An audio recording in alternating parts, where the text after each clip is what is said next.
Ewan ko. Sakit ang paa. Kala nila bang mingiti-ngiti ka lang dito. Tapos, naka-video-video, naka-gala-gala. Kala nila wala kang iniindang sakit. Hindi nila alam na ito lang yung aliw-aliw natin. Ngiti-ngiti sa camera.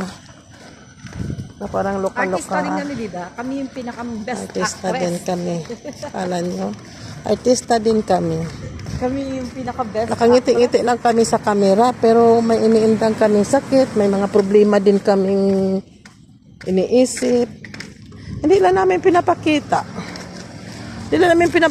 Kasi kung sasabihin namin mga problema namin sa social media, wala namang makakatulong. Wala. Kaya sa halip na problema, ang aming isabi sa social media, inaaliw namin yung sarili namin, kung saan kami makakarating, inaaliw lang namin yung sarili namin, sa pagod, puyat, lungkot.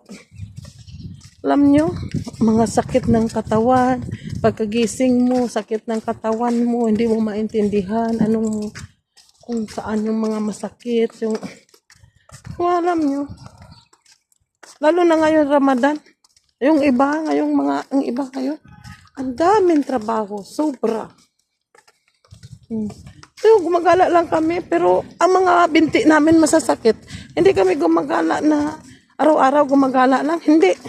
Ito, yan. Obligasyon pa namin yan. Obligasyon namin yan, igala yan. Obligasyon pa namin. Oh. Ito. May ihi. Ihi siya, Yan, Alam mo, may tatlo pa. Bit-bitin mo yan. 3 aso na yan. Dami nga lang sa pito, masisira ko. Pues, grabe. Alam nyo, porket minsan nakangiti kami. Wala kaming iniisip. Wala kaming mga problema. Wala kaming sakit. No. May sakit kami. Sakit yung mga buto-buto namin. Masakit yung mga paa. Masakit ang katawan. So, hindi naman kasi namin pwedeng sabihin mga problema namin sa social media. Wala naman makakatulong.